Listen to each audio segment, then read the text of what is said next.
Bismillahirrahmanirrahim. Assalamualaikum warahmatullahi wabarakatuh. Halo, apa kabar anak-anakku sekalian? Jadi pada kesempatan ini kita akan melanjutkan pelajaran IPA di bab 2, yaitu kita akan masuk di materi pesawat sederhana. Jadi kompetensi dasar pada materi pesawat sederhana ini masih sama, yaitu pada kompetensi 3.3, menjelaskan konsep pesawat sederhana dan penerapannya dalam kehidupan sehari-hari termasuk kerja otot pada struktur rangka manusia. Kemudian kompetensi keterampilannya juga tetap, yaitu 4.3, menyajikan hasil penyelidikan dan pemecahan masalah tentang manfaat penggunaan pesawat sederhana dalam kehidupan sehari-hari.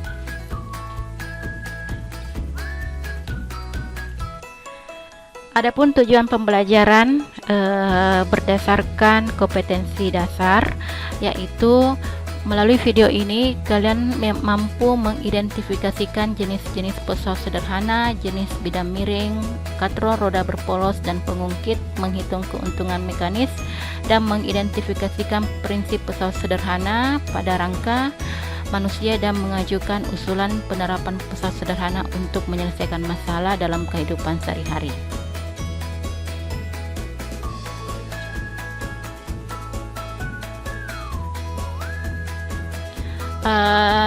Berikutnya silakan dulu dilihat cerita berikut. Jadi seorang murid yang berusaha membuka penutup kaleng biskuit dengan menggunakan tangannya dan ternyata anak itu tidak bisa.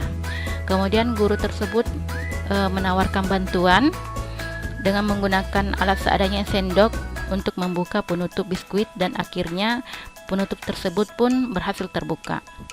Murid yang lainnya keheranan mengapa dengan menggunakan sendok penutup biskuit bisa terbuka. Nah, guru pun menjelaskan bahwa sendok yang digunakan berfungsi sebagai tuas atau pengungkit. Nah, tuas ini atau pengungkit merupakan salah satu contoh dari pesawat sederhana. Nah, itu sendok, kata dokter, kata siswanya. Mengapa dikatakan pesawat terbang? Mengapa dikatakan pesawat padahal dia tidak mirip pesawat sederhana? Nah, guru menjelaskan bahwa pesawat itu merupakan alat yang digunakan untuk memudahkan pekerjaan manusia. Jadi terbagi atas dua, yaitu pesawat sederhana yang contohnya tadi sendok sebagai tuas, katrol, dan bidang miring. Sedangkan pesawat rumit itu seperti yang dikatakan tadi, yaitu kayak pesawat terbang, komputer, televisi, dan lain-lain sebagainya. Nah, pada kesempatan ini kita akan mempelajari pesawat sederhana yang salah satu jenisnya adalah pengungkit atau tuas. Sekarang kalian perhatikan neraca di samping ya. Neraca itu digantungkan beban sebesar 2 Newton di bagian kirinya, dan bagian atasnya itu merupakan meteran ya. Jadi bila saya memiliki 2 beban lagi dan 1 beban itu nilainya 1 Newton, di manakah saya harus gantungkan di sebelah kanan agar neraca ini dapat seimbang. Jadi dikatakan seimbang apabila nilai di sebelah kiri itu sama dengan nilai yang di sebelah kanan. Nah, kalau demikian maka saya gantungkan di nomor 4 ya. Jadi 2 beban itu yang nilainya 1 Newton saya gantungkan di nomor 4. Mengapa demikian? Nah, sekarang kita lihat 2 Newton tadi dikalikan 4 sama dengan 8. Nah, karena 2 beban berarti 1 tambah 1 dikalikan 4, karena berada di nomor 4 nilainya 8. Jadi di kiri dan kanan itu nilainya sama-sama bernilai 4, dikatakan seimbang. Nah, bisa juga saya gantungkan di tempat lain. Jadi bisa saya gantungkan 1 beban itu di nomor 3, 1 beban lagi di nomor 5. Nah, mengapa demikian? Tadi sudah kita lihat nilai di sebelah kiri itu 8 dengan cara 2 dikali 4, maka di sebelah kanan 1 dikali 3 ditambah 1 kali 5 bernilai juga 8. Jadi kiri dan kanan itu bernilai sama, maka neraca ini dikatakan seimbang ya. Nah, dari sini dapat kita lihat bahwa untuk mencari nilai di sebelah kiri dengan mengalihkan F1 dikalikan L1 tadi, jadi 2 dikali 4 ya, bebannya dikali panjangnya, berarti F2 juga dikali L2. Nah, dalam buku kalian F1 itu bisa kita tuliskan dengan W. W itu adalah beratnya dikali lengan beban L ya. Panjangnya dari titik tumpu tadi yang segitiga itu titik tumpu sama dengan F gayanya dikali dengan L. Lengan untuk lengan gaya yang diukur dari F sampai ke titik tumpu. Jadi ini merupakan persamaan dari pengungkit atau tuas. Jadi W dikali L beban sama dengan F dikali L beban. Oke, jelas sampai di sini. Nah, untuk lebih jelasnya silakan diperhatikan contoh berikut. Jadi sebuah tuas memiliki lengan gaya sepanjang 3 meter dan lengan beban sepanjang 1 meter. Berapakah gaya yang harus diberikan pada titik gaya agar kita mampu mengangkat beban yang beratnya 60 Newton. Jadi 60 Newton sini adalah beratnya. Ya, jadi beban itu beratnya 60 Newton. Kemudian jarak antara beban dengan titik tumpu itu 1 meter. Kemudian gaya bekerja itu adalah F dan jaraknya atur dari titik tumpu 3 meter. Jadi kita dengan cara yang sama berarti 3 meter dikali F sama dengan 1 meter dikali 60 Newton. Berarti 3 F meter sama dengan 60 Newton meter. Nah, meternya ini sama, kita hapus saja. Berarti 3F sama dengan 60 Newton atau F sama dengan 60 Newton per 3. Diperolehlah nilai F sebesar 20 Newton. Oke, jelas sampai di sini ya. Jadi gaya yang digunakan untuk mengangkat benda yang 60 Newton hanya sebesar 20 Newton. Nah, dari sini ya kita mendapatkan keuntungan. Apa keuntungan?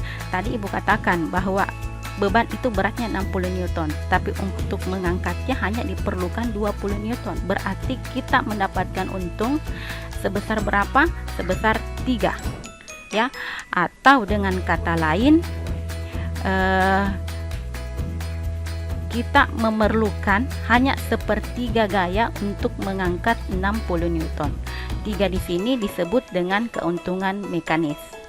Nah, kalau begitu bagaimana cara mendapatkan keuntungan mekanis? Jadi keuntungan mekanis diperoleh dengan cara membagi antara berat benda dibagi dengan gayanya, ya, di mana berat benda dan gaya ini satuannya Newton, atau dengan cara membagi lengan gaya dibagi dengan lengan kuasa atau lengan gaya dibagi dengan lengan beban. Ya, kedua lengan ini satuannya sama meter, sehingga keuntungan mekanis itu tidak memiliki satuan. Oke, ada pertanyaan sampai di sini boleh komentar. Nah, sekarang kita lihat jenis-jenis tuas. Jenis tuas dibagi menjadi 3 jenis berdasarkan letak titik tumpu, titik kuasa dengan titik tumpu, letak kuasa dan titik beban. Jenis pertama yaitu titik tumpunya berada di tengah. Ya, ini contohnya adalah seperti tang dengan gunting.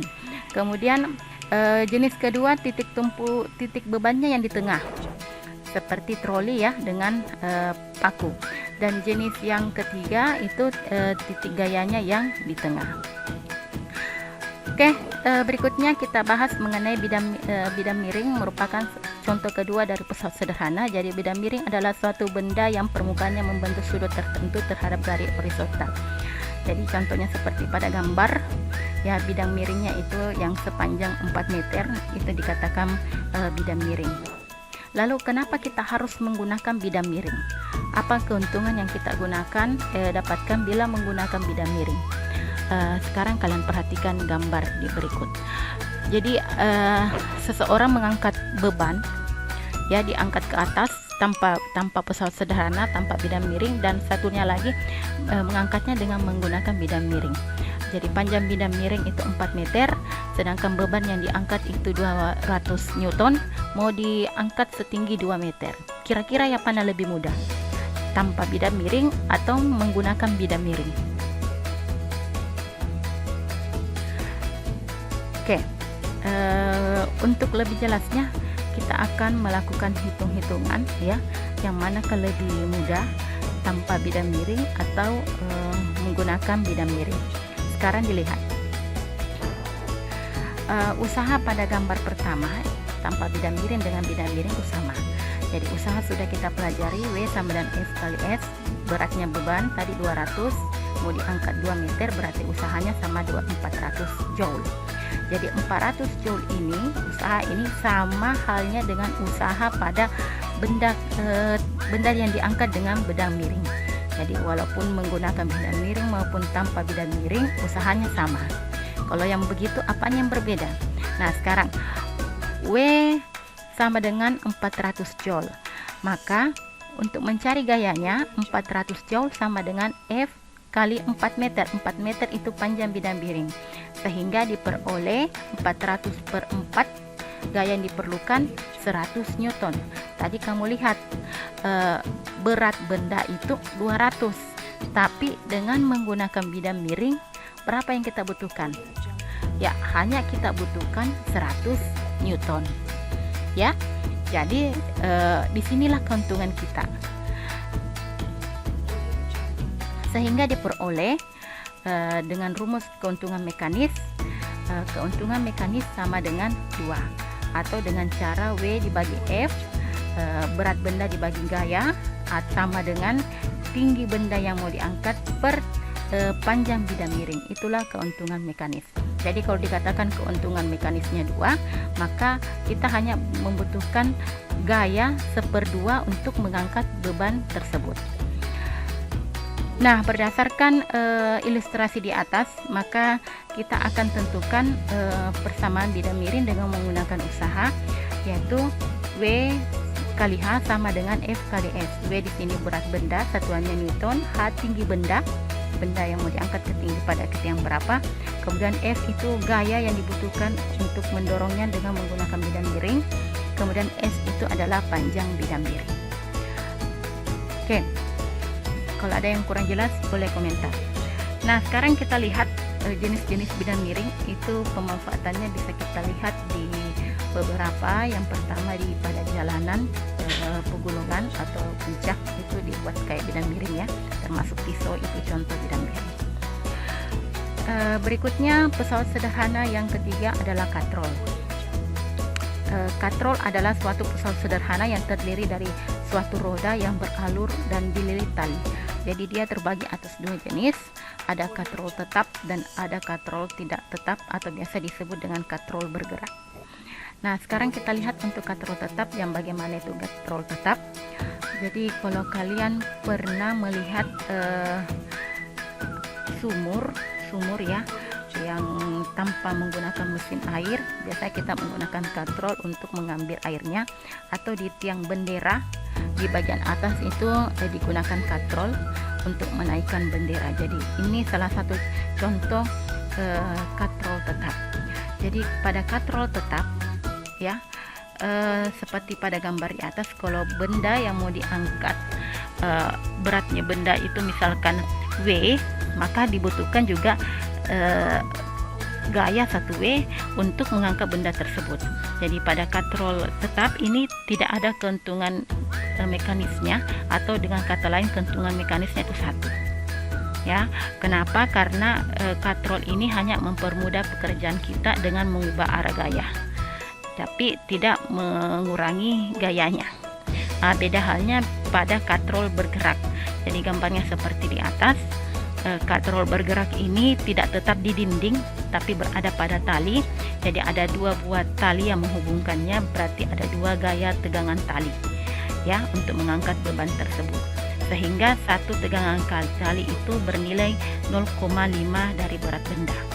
Jadi pada katrol bergerak keuntungan mekanisnya itu sama dengan 2.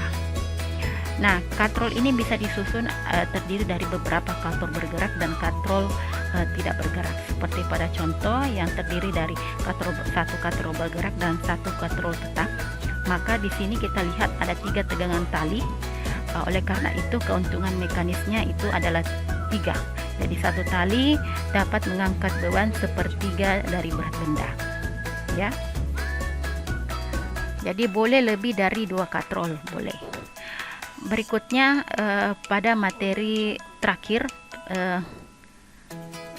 contoh pesawat sederhana, jenis pesawat sederhana terakhir yaitu roda berporos, merupakan pesawat sederhana yang terdiri dari sebuah roda yang berputar yang menghubungkan sebuah poros yang dapat berputar bersama-sama.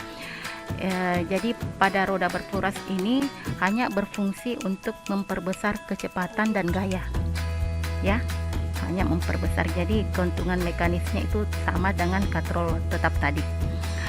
Nah, pesawat sederhana pada rangka manusia bisa kita lihat pada gambar. Jadi penerapannya pada gambar, pada otot lengan, ya. Jadi saat mengangkat barbel di sini, siku di sini berfungsi sebagai titik tumpu. Jadi titik tumpu kemudian berada di antara lengan beban dengan lengan kuasa. Nah, untuk lebih jelasnya silakan kalian